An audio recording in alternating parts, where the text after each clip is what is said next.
Welcome back, young wizards, to the Pants Free Podcast. I'm Rich, Commander Capital, and today we're going to discuss something a little bit different. We've been going over health, physical health, diet, mental health, keeping a good state of mind, narcissism, and a couple other things here and there, declarations and intention, keeping whole in your mentality and keeping your attention, which is your most valuable resource. That said, none of that will matter if you get in a car crash and die today. And that said, it's more likely that you'll die in a car crash today than in any other way today, except a heart attack. So anyway, it's very likely that if you're in good health, the only real risk to your mortality is a severe accident resulting in death, such as a car accident. And the likeliness of that is very high relative to most other things. So I just wanted to go over that briefly, especially because I wrecked my whip, which is a car, and I took it and crashed it into a mailbox. I may have totaled the thing, we're just not really sure yet. So this is part of that whole journal aspect, because this is keeping up with my day-to-day real life and what's really happening to me. So there's kind of a dispute and a claim and all this type of stuff and how much will the insurance cover. Thankfully, I'm completely uninjured. It's times like these when you really give thanks to your existence and to your blessings and to the things that you do have going for you. I had a nice, pretty little car, and now it's pretty ugly. It's pretty ugly. The only thing pretty about it is how ugly it is. So that said, I just want to talk briefly about some of the things that you can do on the road to help protect yourself and protect other people, because I just think it's actually important enough. I think it warrants that, especially if you're a young driver. Maybe this will be more valuable to you than some of the more experienced drivers. And if you don't want to hear it, just turn the video off, thumbs down, move on. So I think the absolute number one most important thing you can do behind the wheel is pay attention, obviously. But what exactly does that mean, and how are how does knowing that help you, right? So I didn't eat all day, and at the very, very end of the day, if you don't eat, your brain gets tired. Your ability to focus goes down, your ability to pay attention goes down, and your understanding of yourself goes down. So normally I know that I can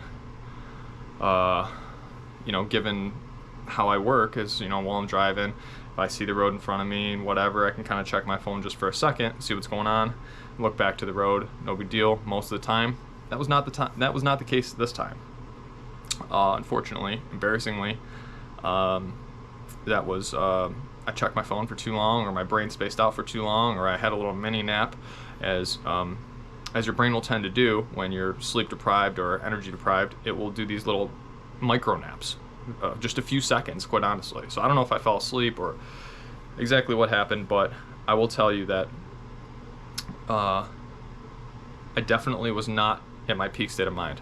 I was exhausted, I was tired, my brain was not alert, and for the first time I haven't crashed my car in like 15 years. My profession is driving. I drive like 30 to 40,000 miles a year. Okay, I've done that for the last 6 years and not wrecked my whip yet until, I guess, today. I didn't hit another car ever since, but I still didn't hit another car, but the mailbox was pretty embarrassing anyway. That said, if you do hit a mailbox, stop immediately and report it to people. And if you don't stop immediately, go back immediately and call the police and let them know what happened, because you can be held for hit and run if you leave the scene of a collision without reporting it.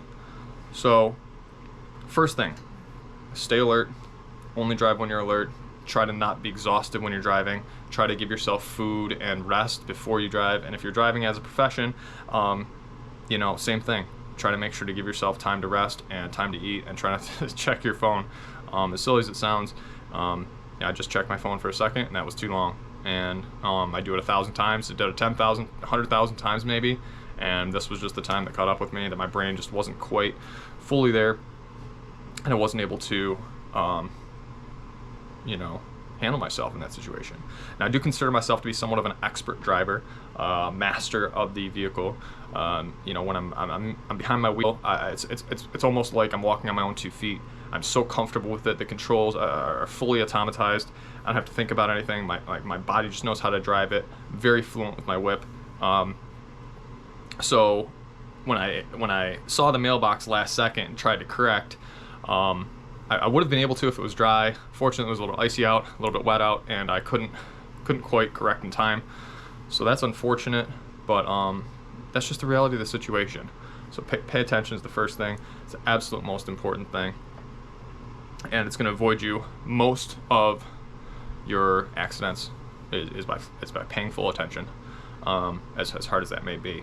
And whatever type of chemicals that you may normally use, if you're in a change of that normal state, you can expose yourself to a difference of consciousness and mentality that might lead you to an unexpected change.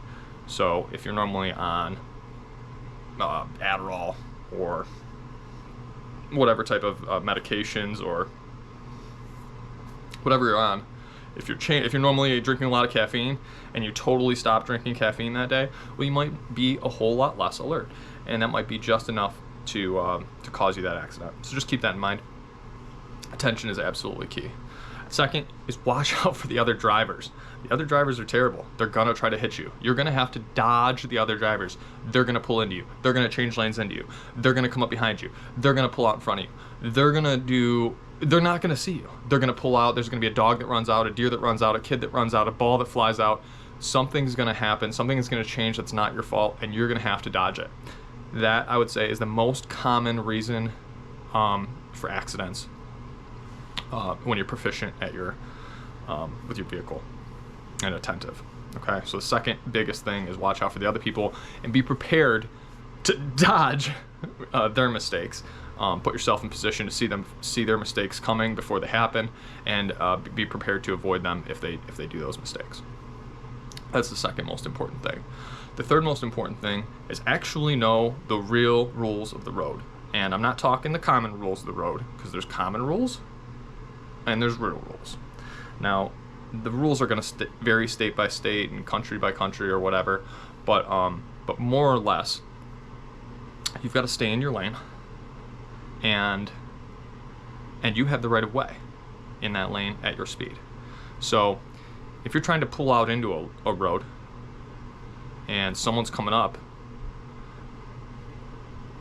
behind, if you pull out and someone's coming up behind you and they have to brake in order to not hit you, well, you basically just caused an accident.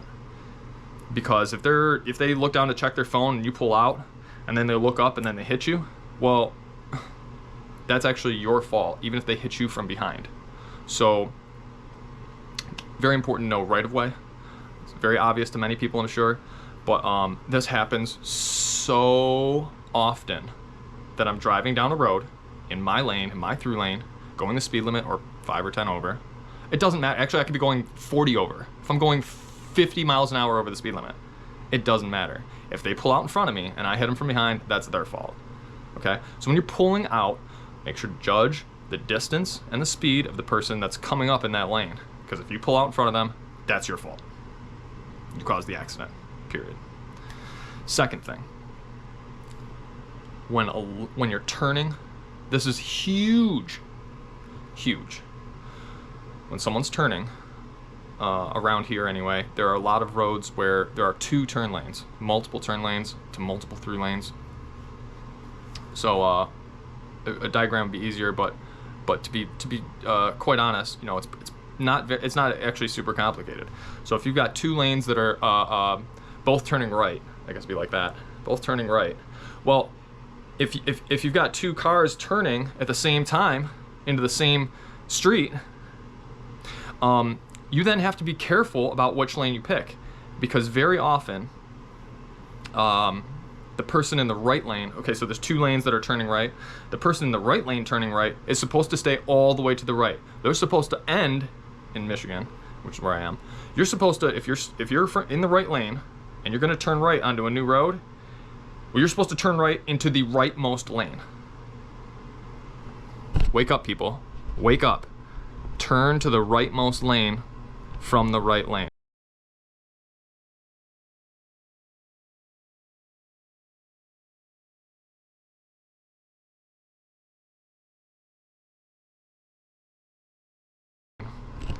Okay. More simply, more clearly, more generally, if you're in the inside lane, turn to the inside lane. If you're in the outside lane, turn to the outside lane. This will prevent many accidents. I just the other day was in the left lane. Of the two lanes that were going to turn right, there was somebody to my right who was turning right, and I was in the left lane turning right. We're both turning right, but I'm to the left of the car next to me. And as we go to make our turn, the person to the right of me goes to just shift all the way across. She goes to make a right turn from the inside right lane all the way to the far outside left lane, which obviously I'm right next to her. And so as she comes to cross my lane, which there's even indicators in the turn lane, there's dashes as the turn happens, indicating that you need to stay in the inside right lane when you're turning right from the rightmost lane, because the other right turn lane, which is to the left of you, gets all the rest of them. So when you're in the right lane turning right, you have to stay in the right lane. You have to end up in the right lane. That's your responsibility. And I'm emphasizing this to great lengths, even though it's probably obvious to many of you, because it's so often misunderstood. Many people don't understand this. Many people turn from the right lane all the way to the left lane. If there's 5 lanes, they might be in the right lane, trying to make that right turn, and then shift 7 lanes over to the farmost left lane during the turn. So if there's anybody next to them, they're totally causing that accident. This lady that just almost hit me doing this, we even came up to the next red light and stopped next to each other, and she goes, "What are you doing? You almost hit me." I was like, "Hello, there's paint on the ground. You completely crossed. You tried to change 6 lanes over while I'm right next to you." She came right into my lane. So she was really convinced. She started flipping me off and yelling at me, telling me I almost hit her.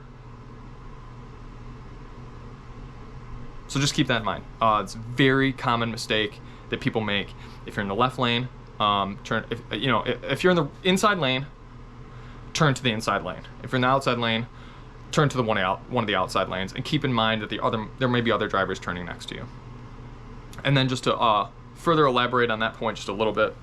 So if you're coming towards each other and you're both turning into the same lane, okay, so if 2 cars are coming towards each other and then they're both going to turn up into the same road, okay, this car's turning right, this car's turning left, but if there's 2 lanes going that way and they both turn to the inside lane so if this person turning right turns into their right hand lane, and this, the inside lane to the inside lane, and the person to the left is turning from the left lane to the left lane, well, they can both actually turn at the same time and right next to each other.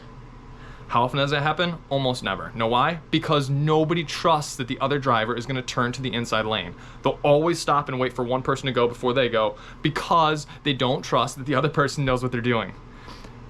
I've had this happen a few times to me where I'm approaching somebody that starts to turn in front of me, and it's my priority, and I'll just hold them to it, and I'll just hold my shit to the inside lane, and they'll hold to the inside lane, and we'll actually just do it perfectly and end up right next to each other, turning directly into each other, ending up right next to each other. I mean, perfectly, flawlessly, no collision. We both see each other, and that's how it's supposed to go. That's why there's so many lanes. So that if you turn right, they can turn left at the same time. That's why there's so many lanes. And if people follow that simple rule and turn from the inside lane to the inside lane, or from the outside lane to the outside lane, it will cause many less accidents. That said, let me just wrap this up. Be very careful on the road. Pay a lot of attention. Watch out for other people going to make mistakes. If you can see the mistake coming, if you can see the potential mistake that people are about to make before it happens, you'll be able to avoid yourself a lot of accidents. Don't pull out in front of everybody. Give anybody the right of way. If they're in their lane, leave them alone. If you have to merge into their lane, that's your responsibility to find a spot around them. It's not their responsibility to change their speed or their direction. In fact, they're supposed to hold steady so that you can adjust and fit your way in. Person going straight has the right of way. You can't pull out in front of them going slower than they am. And if you're turning, make sure you turn to your lane and again, just most importantly, pay attention, be careful for other people. I say this because there's a lot of people that get really hurt, injured, or killed on the road or near the road. And also don't drink and drive. Yeah, just don't do it. And if you do drink and drive, don't get wasted and drive. Okay, there's a big difference between a beer or two, a glass of wine, and driving home from grandma's and sloshing down 18 Jaeger bombs and then saying, I'll be fine. Okay, don't be stupid.